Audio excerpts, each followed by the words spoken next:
خالد نے اپنے گھوڑے کو ایڑ لگائی اور اس خونریز مارکے میں ابو سفیان کو تلاش کرتا اس تک پہنچا۔ کیا ہم مسلمانوں کو فیصلہ کن شکست دینے کے قابل نہیں رہے؟ خالد نے ابو سفیان سے کہا۔ کیا قریش کے ماؤں کے دودھ ناقص تھے کہ یہ ان مٹھی بھر مسلمانوں سے خوف زدہ ہوئے جا رہے ہیں؟ دیکھو خالد، ابو سفیان نے کہا، جب تک محمد صلی اللہ علیہ وسلم ان کے ساتھ ساتھ ہیں اور وہ زندہ سلامت ہیں، یہ خون کا آخری قطرہ بہہ جانے تک شکست نہیں کھائیں گے۔ تو یہ فرض مجھے کیوں نہیں سونپ دیتے؟ خالد نے کہا۔ نہیں، ابو سفیان نے کہا، تم اپنے سواروں کے پاس جاؤ، تمہاری قیادت کے بغیر وہ بکھر جائیں گے۔ محمد صلی اللہ علیہ وسلم اور اس کے ساتھیوں پر حملہ کرنے کے لیے میں پیادے بھیج رہا ہوں۔ آج مدینہ کی طرف جاتے ہوئے خالد کو افسوس ہو رہا تھا کہ ابو سفیان نے اس کے ایک عزم کو کچل ڈالا تھا۔ رسول خدا صلی اللہ علیہ وسلم کے قتل کو وہ اپنا فرض سمجھتا تھا۔ وہ رسول خدا صلی اللہ علیہ وسلم کو قتل کر کے اپنے سب سے بڑے دیوتاؤں ہیبل اور عزا کی خوشنودی حاصل کرنا چاہتا تھا۔ اس نے اپنے سالار کا حکم ماننا ضروری سمجھا اور اپنے سوار دستے کی طرف چلا گیا۔ اسے اطمینان ضرور تھا کہ رسول اکرم صلی اللہ علیہ وسلم کے ساتھ اب چند ایک ساتھی ہی رہ گئے ہوں گے اور آپ صلی اللہ علیہ وسلم کو قتل کرنا اب کوئی مشکل نہیں ہوگا اور اس کے بعد مسلمان اٹھنے کے قابل نہیں ہوں گے۔ خالد کو میدان جنگ کی کیفیت بڑی اچھی طرح یاد تھی۔ اس نے ذرا بلندی سے دیکھا تھا کہ احد کے دامن میں دور دور تک زمین خون سے لال ہو گئی تھی۔ کہیں گھوڑے تڑپ رہے تھے اور کہیں خون میں نہائے ہوئے انسان کو رہ رہے تھے۔ زخمیوں کو اٹھانے کا ابھی کسی کو ہوش نہ تھا۔ پھر اس نے دیکھا پیادہ قریش رسول کریم صلی اللہ علیہ وسلم کے پاس پہنچ گئے تھے اور انہوں نے آپ صلی اللہ علیہ وسلم کے ساتھیوں کا حلقہ بھی توڑ لیا تھا۔ قریش کے 3 آدمی عتبہ بن ابی وقاص، عبداللہ بن شہاب اور ابن قمہ رسول کریم صلی اللہ علیہ وسلم پر پتھر برسانے لگے۔ عجیب صورت یہ تھی کہ عتبہ کا سگا بھائی سعد بن ابی وقاص رضی اللہ تعالی عنہ رسول اکرم صلی اللہ علیہ وسلم کی حفاظت میں لڑ رہا تھا۔ رسول اکرم صلی اللہ علیہ وسلم کے ساتھیوں کی تعداد نہ ہونے کی برابر رہ گئی تھی یا وہ لڑتے لڑتے بکھر گئے تھے۔ عتبہ نے آپ صلی اللہ علیہ وسلم پر جو پتھر برسائے ان سے آپ صلی اللہ علیہ وسلم کے نیچے والے 2 دانت ٹوٹ گئے اور نچلا ہونٹ زخمی ہو گیا۔ عبداللہ کے پتھر سے آپ صلی اللہ علیہ وسلم کے پیشانی پر خاصا گہرا زخم آیا۔ ابن قمہ نے آپ صلی اللہ علیہ وسلم کے قریب آ کر اتنی زور سے پتھر مارا کہ آپ صلی اللہ علیہ وسلم کی خود کی زنجیروں کی 2 کڑیاں ٹوٹ کر رخسار میں اتر گئیں۔ ان سے رخسار کی ہڈی بھی بری طرح مجروح ہوئی۔ آپ صلی اللہ علیہ وسلم نے برچھی سے دشمنوں پر وار کرنے کی بھرپور کوشش کی لیکن دشمن قریب نہیں آتے تھے۔ آپ صلی اللہ علیہ وسلم کا خون اتنا نکل گیا تھا کہ آپ صلی اللہ علیہ وسلم گر پڑے۔ اس وقت آپ صلی اللہ علیہ وسلم کے ایک ساتھی طلحہ رضی اللہ تعالی عنہ نے، جو قریش کے دوسرے آدمیوں کے ساتھ لڑ رہے تھے، دیکھ لیا اور دوڑتے ہوئے آپ صلی اللہ علیہ وسلم تک پہنچے۔ ان کی للکار پر ان کے دوسری ساتھی بھی آ گئے۔ آپ صلی اللہ علیہ وسلم کو پتھروں سے گرانے والے قریش آپ صلی اللہ علیہ وسلم پر تلواروں سے حملہ کرنے ہی والے تھے کہ سعد بن ابی وقاص رضی اللہ تعالی عنہ نے اپنے سگے بھائی عتبہ پر حملہ کر دیا۔ عتبہ اپنے بھائی کا غیظ و غضب دیکھ کر بھاگ نکلا۔ طلحہ رضی اللہ تعالی عنہ نے رسول خدا صلی اللہ علیہ وسلم کو سہارا دے کر اٹھایا۔ آپ صلی اللہ علیہ وسلم پوری طرح سے ہوش میں تھے۔ اس دوران آپ صلی اللہ علیہ وسلم کے ساتھیوں نے ان آدمیوں کو بھگا دیا تھا جنہوں نے رسول کریم صلی اللہ علیہ وسلم پر حملہ کیا تھا۔ مورخ لکھتے ہیں کہ سعد بن ابی وقاص رضی اللہ تعالی عنہ پر قابو پانا مشکل ہو رہا تھا۔ سعد رضی اللہ تعالی عنہ کہتے تھے کہ میں اپنے بھائی کو قتل کر کے اس کے جسم کے ٹکڑے کر دینا چاہتا ہوں جس نے میری موجودگی میں میرے نبی صلی اللہ علیہ وسلم پر حملہ کیا ہے۔ وہ اکیلے ہی قریش کی طرف دوڑنے کی کوشش کرتے تھے۔ انہیں بڑی مشکل سے روکا گیا۔ اگر رسول خدا صلی اللہ علیہ وسلم انہیں رکنے کا حکم نہ دیتے تو وہ کبھی نہ رکتے۔ قریش غالباً بہت ہی تھک گئے تھے۔ وہ مارکے سے منہ موڑ گئے۔ تب رسول اکرم صلی اللہ علیہ وسلم کے ساتھیوں نے آپ صلی اللہ علیہ وسلم کے زخموں کی طرف توجہ دی۔ جو خواتین آپ صلی اللہ علیہ وسلم کے ساتھ تھیں انہوں نے آپ صلی اللہ علیہ وسلم کو پانی پلایا، کپڑوں سے زخم صاف کیے۔ اس وقت یہ دیکھا گیا کہ خود کی زنجیروں کی ٹوٹی ہوئی کڑیاں آپ صلی اللہ علیہ وسلم کے رخسار کی ہڈی میں اتری ہوئی ہیں۔ ایک صحابی ابو عبیدہ رضی اللہ تعالی عنہ جو عرب کے ایک مشہور جراح کے فرزند تھے، آگے بڑھے اور آپ صلی اللہ علیہ وسلم کے رخساروں سے کڑیاں نکالنے لگے، لیکن ہاتھوں سے کڑیاں نہ نکلی۔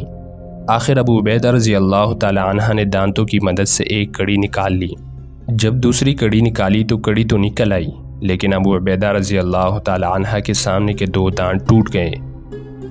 اس کے بعد لوگوں نے ابو عبیدہ رضی اللہ تعالی عنہ کو الاسرم کہنا شروع کر دیا۔ اس کا مطلب ہے وہ آدمی جس کے سامنے والے دانت نہ ہوں۔ پھر وہ اسی نام سے مشہور ہو گئے۔ یہ بھی رسول کریم صلی اللہ علیہ وسلم کا معجزہ ہے کہ اس کے بعد ابو عبیدہ رضی اللہ تعالی عنہ ایسے خوبصورت دکھتے تھے کہ ان کے چہرے سے نگاہ نہیں ہٹتی تھی۔ ام ایمن رضی اللہ تعالی عنہ جو رسول اکرم صلی اللہ علیہ وسلم کے بچپن میں آپ صلی اللہ علیہ وسلم کی دایا رہ چکی تھیں، آپ صلی اللہ علیہ وسلم پر جھکی ہوئی تھیں۔ اس وقت تک آپ صلی اللہ علیہ وسلم کی طبیعت سنبھل چکی تھی۔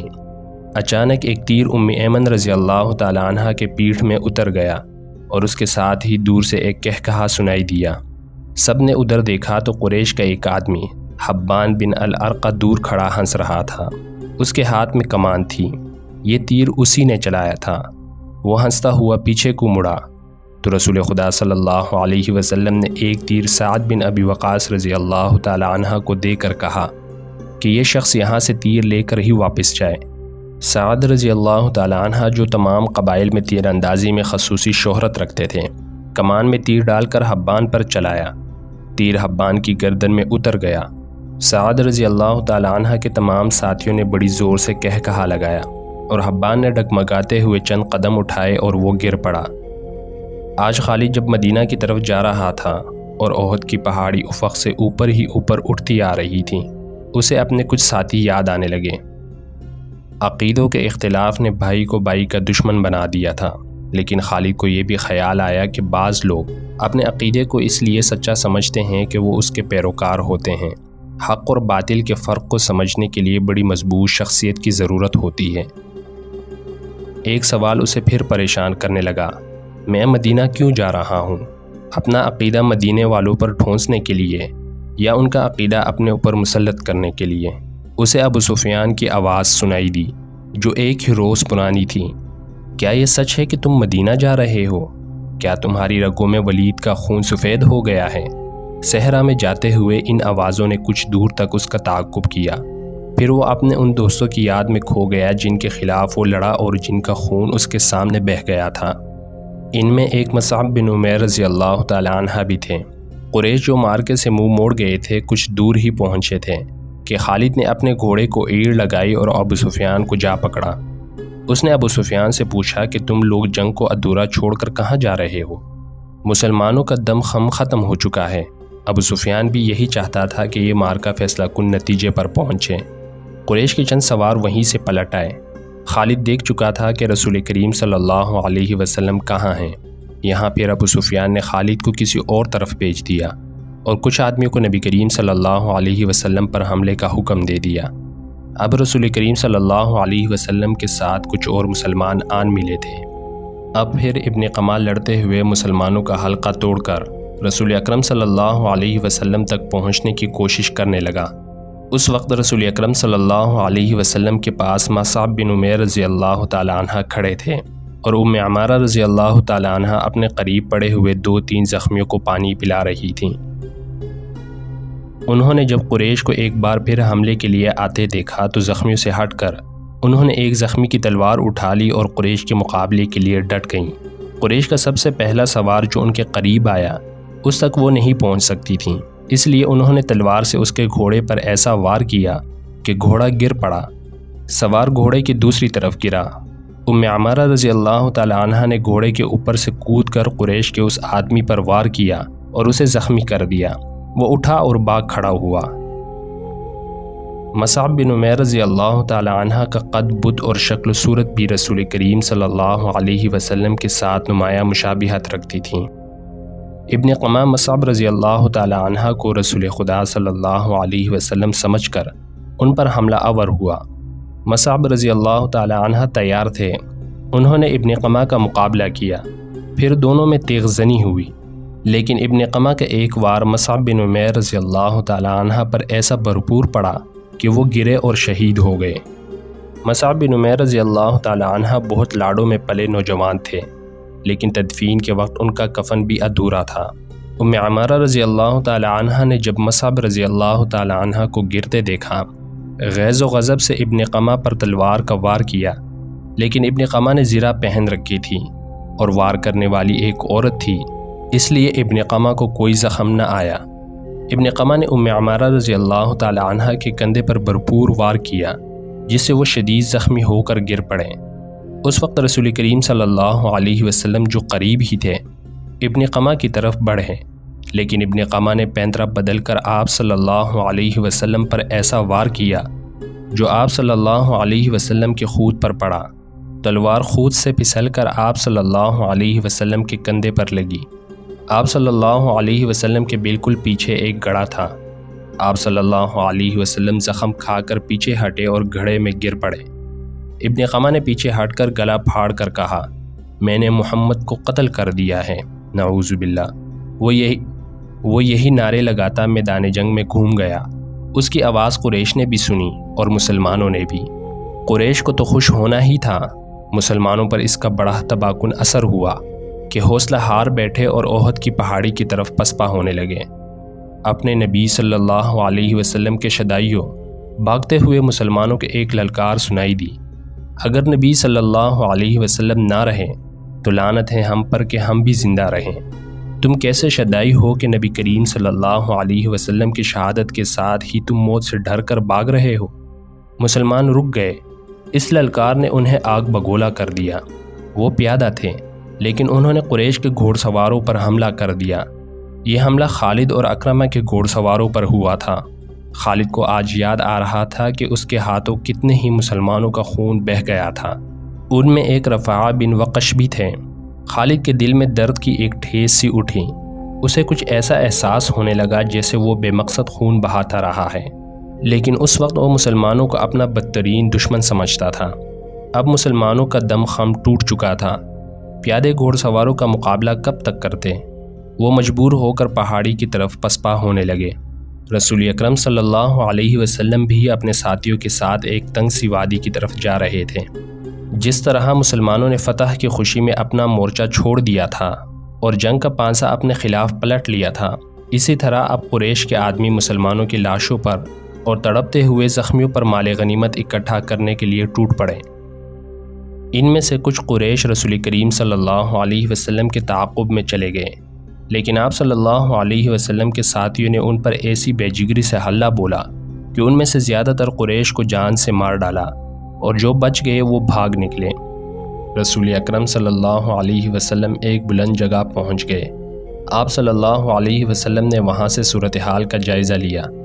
آپ صلی اللہ علیہ وسلم کے 30 صحابہ رضی اللہ تعالی عنہ میں سے 16 شہید ہو چکے تھے۔ جو 14 زندہ تھے ان میں زیادہ تر زخمی تھے۔ آپ صلی اللہ علیہ وسلم نے بلندی سے میدان جنگ کا جائزہ لیا۔ آپ صلی اللہ علیہ وسلم کو کوئی مسلمان نظر نہیں آ رہا تھا۔ مسلمان یہ سمجھ کر کہ رسول اکرم صلی اللہ علیہ وسلم شہید ہو چکے ہیں، سخت مایوسی کے عالم میں ادھر ادھر بکھر گئے۔ کچھ واپس مدینہ چلے گئے اور کچھ قریش کے انتقام سے بچنے کے لیے پہاڑی کے اندر موجود تھے۔ یہاں رسول خدا صلی اللہ علیہ وسلم کو اپنے زخموں کی طرف توجہ دینے کی فرصت ملی۔ آپ صلی اللہ علیہ وسلم کی بیٹی حضرت فاطمہ رضی اللہ تعالی عنہ، جو آپ صلی اللہ علیہ وسلم کو ہر طرف تلاش کر کر کے تھک چکی تھیں، آپ صلی اللہ علیہ وسلم کے پاس آ پہنچی تھی۔ قریب ہی ایک چشمہ تھا۔ حضرت علی رضی اللہ تعالی عنہ وہاں سے کسی چیز میں پانی لائے اور آپ صلی اللہ علیہ وسلم کو پلایا۔ حضرت فاطمہ رضی اللہ تعالی عنہ آپ صلی اللہ علیہ وسلم کے زخم دھونے لگی۔ وہ سسک سسک کر رو رہی تھیں۔ خالد کو آج یاد آ رہا تھا کہ رسول کریم صلی اللہ علیہ وسلم کی شہادت کی خبر نے اسے روحانی سے اطمینان دیا تھا، لیکن ایک للکار نے اسے چونکا دیا۔